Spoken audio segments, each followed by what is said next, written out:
Prof,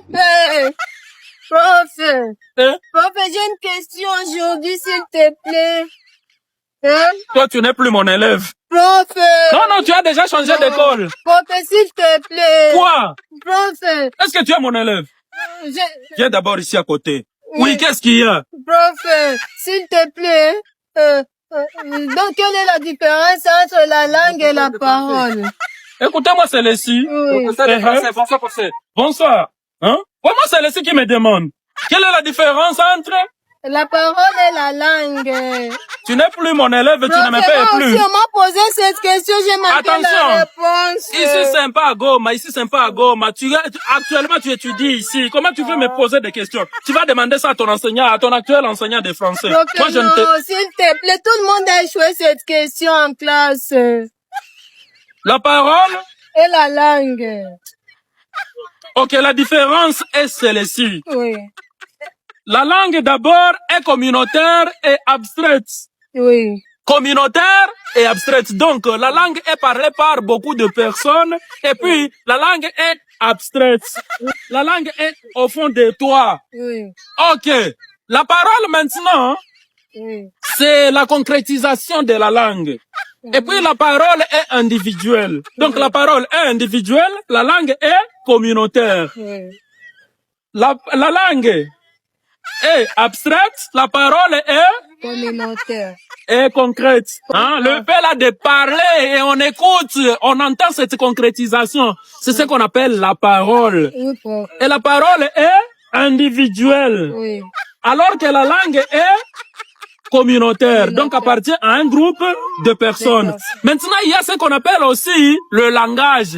Le langage est une faculté qu'a l'être humain de pouvoir communiquer avec ses semblables. Voilà pourquoi il y a des langages pour des sourds-muets, des langages pour telle ou telle autre personne, des gestes, etc. Donc quand quelqu'un te dit, hein, quand quelqu'un fait comme ceci, qu'est-ce qu'il dit? Viens. Viens, voilà. Est-ce que là j'ai dit viens?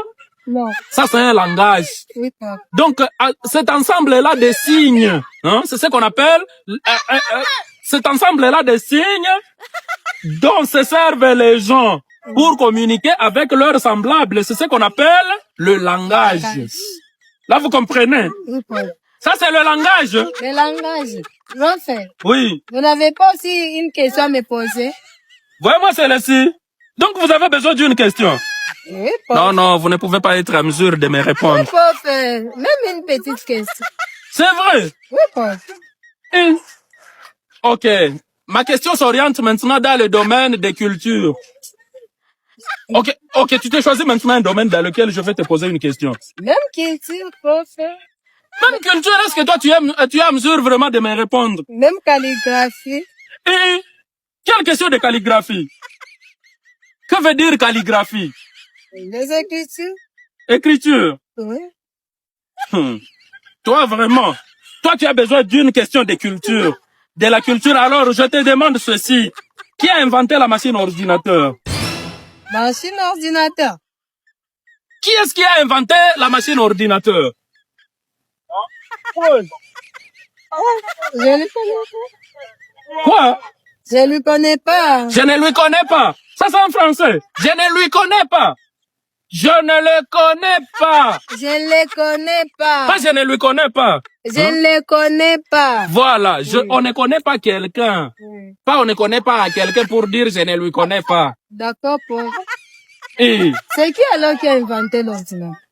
Alors, tu me parleras le jour où tu auras la réponse à cette question. Laissez-moi dire son nom, prof, ça ne fait rien. Ne me salue jamais en cours de route sans me faire la réponse. Donc, le jour où tu me salueras, la première question que je te demanderai, qui a inventé la machine ordinateur. Sans cette réponse, en tout cas, je ne te parlerai plus. Je ne répondrai à aucune de tes salutations.